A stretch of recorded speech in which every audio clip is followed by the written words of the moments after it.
कैसे बैठेंगे? ऐसे। देखो बेटा, हम लोगों ने अभी तक संख्याओं को घातों के रूप में, वर्ग के रूप में, घन के रूप में प्रदर्शित करना सीखा। कोई संख्या दी है, उसके अभाज्य गुणनखंड करके उसे घात के रूप में लिख देना, या संख्या गुणा के रूप में लिखी उसे हमने घात के रूप में लिखना। जैसे कि हमने लिखा 7 गुणा 7 गुणा 7, इसका मतलब क्या है? 7 पे घात 3। 7 की 7 से गुणा करो, उसकी 7 से गुणा करो, ये 7 पे घात 3। ये पढ़ा था हम लोगों ने। ऐसे ही अगर हमने लिखा 5 गुणा, या चलिए अब आज हम लोग जो हैं वो मानक रूप में या वैज्ञानिक संकेतन में हम संख्याओं को कैसे प्रदर्शित करते हैं उसको करना सीखेंगे। उससे पहले एक चीज समझिए, दशमलव की संख्या देखिए। हमने लिखा 542.3। कितना लिखा ये? 542.3। और हमने लिखा 54.23। बताओ इनमें कौन सी संख्या बड़ी है? ये पूरी एक संख्या है बेटा, इसमें 54, 23 और 2 सवाल अलग थोड़ी, ये पूरी एक संख्या है और ये पूरी एक संख्या है। ये संख्या बड़ी है या ये संख्या बड़ी है? दोनों बराबर है। बताओ भाई नितेश। बराबर। चलिए अब मैं आपसे दूसरी बात करता हूँ।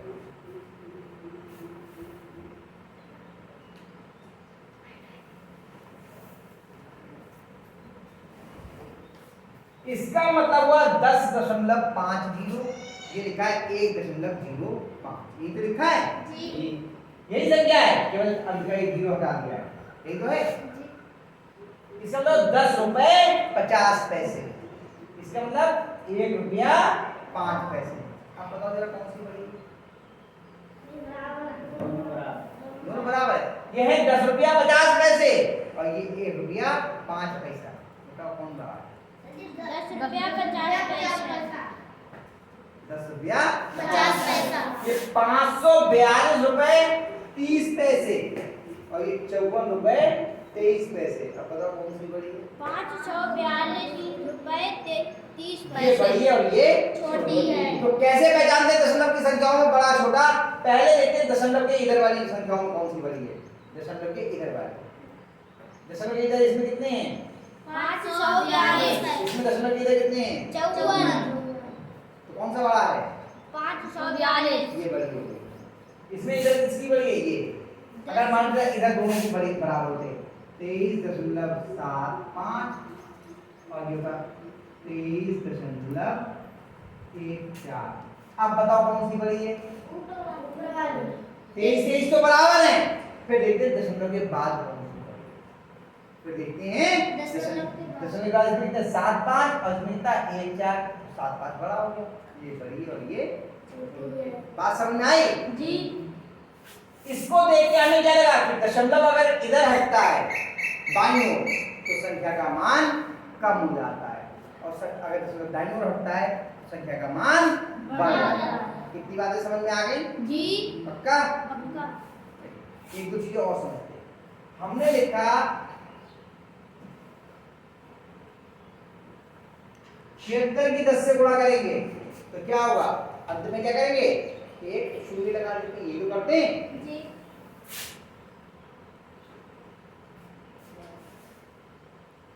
हमने 23 की गुणा करी 1000 से। बताओ क्या करेंगे? 23 के आगे कितने शून्य लगा देंगे? 2 3। कितने शून्य कितने लगा देंगे? ये तो सिखाया ना? 23 के आगे 3 शून्य। देखो अगर ये चीजें सीखेंगे तो हमें वैज्ञानिक संकेतन या मानक रूप में लिखना आएगा नहीं। समझेंगे। अब हम दूसरी काम करते हैं। हम लिखा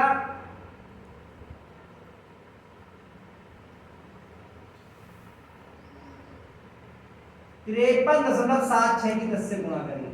अब बताओ कितना आएगा उत्तर? क्या अंत में शून्य बढ़ाएंगे?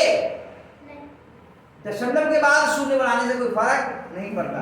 अगर दशमलव लगा हुआ है तो दशमलव को ये मुक्ते खाने दाहिनी ओर हटा देंगे, यानी कि इसका मान गुणा करने में क्या होता है? मान बढ़ता है ना, तो दशमलव इधर लाएंगे तो मान बढ़ जाएगा। तो कितने खाने हटाएंगे, कितने अंक हटाएंगे? 2 कितने शून्य हैं इसके बाद में? 1 तो कितने अंक हटाएंगे? 1 एक अंक। तो कितना हो जाएगा? 500 कहाँ पहुंच जाएगा दशमलव? अब 7 और 6 के एक अंक हटाएंगे ना, 7 और 6 के बीच में आराम से समझ लो। 537.6 इतनी बात समझ में आई? जी बहुत आराम से समझा रहा हूँ, आराम से समझना तो हो जाएगा। हमने लिखा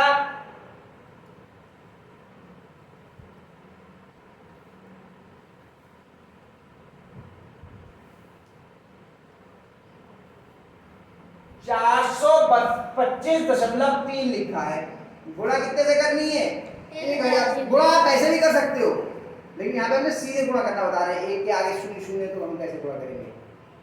तो बताओ अब दशमलव, दशमलव तो इसमें है, दशमलव कितने खाने हटेगा? 3 अंक हटेगा। लेकिन यहाँ पे अंक तो आपके पास एक ही दिया है, बाकी तो कहाँ से लाओगे? बाकी तो शून्य लगा देंगे, 0 लगा देंगे। बिल्कुल सही कहा। 425 था ये, 3 लिख दिया और 2 हमने शून्य लगा। एक बात और समझ लेना, जब आपका किसी संख्या में दशमलव नहीं होता है तो दशमलव कहां पर होता है? इकाई के बिल्कुल यहां पर, यहां पहुंच गया दशमलव। तो देखो कितने अंक हट गया?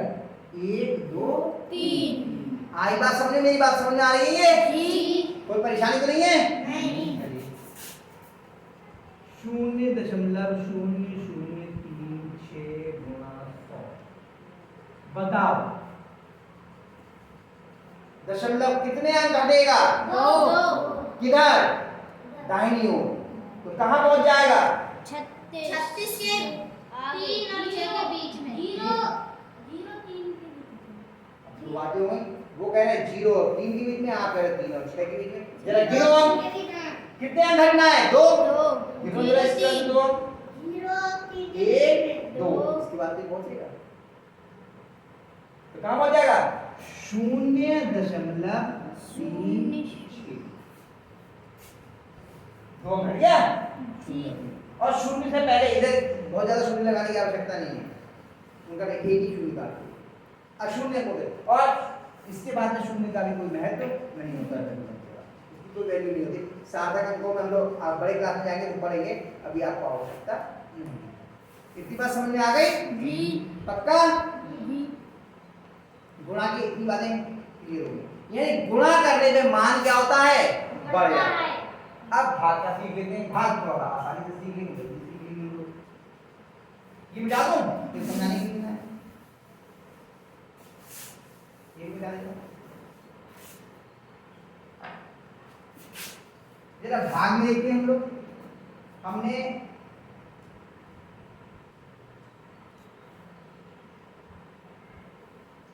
से भाग किया। दशमलव इस समय कहां है?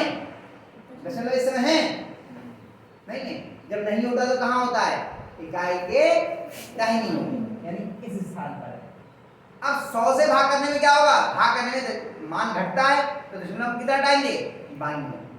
किधर हटाएंगे? तो अब बताओ कितने अंक घटेगा? 6 और 0 के बीच में। बिल्कुल सही बताया, 6.05।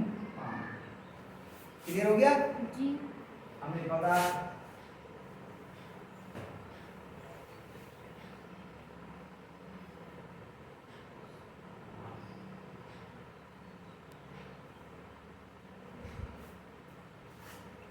बताओ कितने अंक घटेगा? 8 की तरह। लेकिन 8 की तरह में कितने अंक आ रहे हैं? ये 3 और हमारे कितने अंक घटाना है? 4 तो क्या करना पड़ेगा? एक शून्य लगाना पड़ेगा। और कोई भी संख्या दशमलव से शुरू नहीं होती तो पहले क्या लगाएंगे? शून्य। इस शून्य को नहीं गिनेंगे, दशमलव क्या लगाएंगे? एक शून्य लगाएंगे, फिर 8 2 1। इतनी बात समझ में आ गई? जी। अच्छा, आगे बढ़ने से पहले एक बात और समझ लीजिए। 10 का मतलब क्या होता है? 10 पे घात 1। 100 का मतलब क्या होता है? 10 पे घात 2। 1000 का मतलब क्या होता है? 10 पे घात 3। और ऐसी 10,000 तो 10 पे घात 4। यानी कि जितनी घात है उतने ही शून्य है। ये बात समझ में आ रही है? तो अब दूसरे तरीके से लिखते हैं 0.03 घाट रस्ते घाट 3। बताइए दशमलव कितना हटेगा और किधर हटेगा? 3 अंक हटेगा। किधर हटेगा? 3 अंक तो हटेगा। हटेगा कौन सी तरफ? बाईं तरफ या दाईं तरफ? बाईं तरफ। तो दशमलव के बाद कितने शून्य आ जाएंगे? 3 अंक तो हटना है, एक शून्य पहले से है, तो दशमलव के बाद कितने शून्य लगाने पड़ेंगे अब हमको? 0 दशमलव हो गया। अब बताओ यहाँ पर एक तो शून्य था और 3 अंक आपको अभी और हटना है, तो कितने अंक और कितने शून्य और चाहिए होंगे हमें? 3 अंक शून्य। एक शून्य तो इसका है, तो कितने शून्य हो गए? तो 4। 1 2 3 4। समझ लो, कोई बात नहीं, समझ जाए। इतना था, इसके बाद में 3 अंक और चाहिए, तो देखो इतना है, इसके बाद 3 अंक और आ गए। जब अंक नहीं होते तो अंकों में हम क्या बनाते हैं? शून्य। आ रही बात समझ में? पहले चलो एक और करते हैं। बोलो किधर हटेगा दशमलव? बाईं ओर या दाईं ओर? बाईं ओर। दाहिनी ओर, क्योंकि गुणा का सवाल है ये। देखा ही नहीं आपने, हमने गुणा बना दिया यहाँ पर। कितने अंक घटेगा दाहिनी ओर? 4। कितने अंक घटेगा? 4। एक तो दशमलव का अंक है, शेष हमें शून्य लगाने हैं। कितने शून्य लगाएंगे फिर हम? 2 4 एक अंक तो ये पहले से है हमारे पास, 3 शून्य लगेंगे। भाई एक तो ये आ गया, अब 3 शून्य लगाने पड़ेंगे।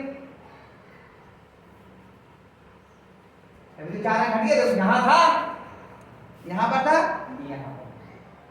आ रही है बात समझ में? और करते हैं।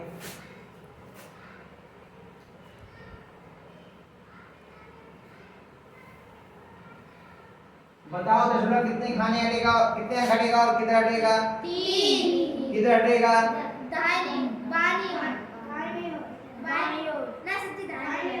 गुणा है दाहिनी ओर, सब सही हो रहे। शून्य कितने लगाने पड़ेंगे अंश में? 3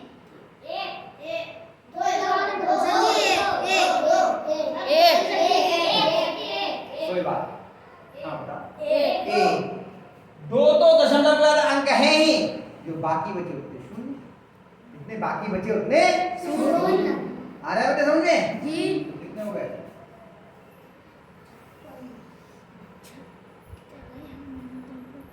56। आगे बस समझ में?